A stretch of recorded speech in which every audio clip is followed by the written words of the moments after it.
Hello, my name is Adam, and in this short video, we're going to look at the sound P. P. To make the sound P, begin with this M sound.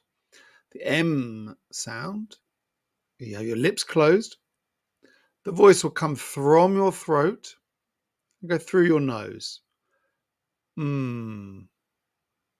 Now, as you push the air to your lips, not your nose, so don't go through your nose, push the air to your mouth.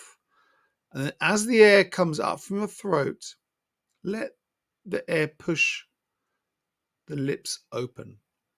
So we have P, P, P. Comes up, not through the nose, push through the mouth, and then open the lips.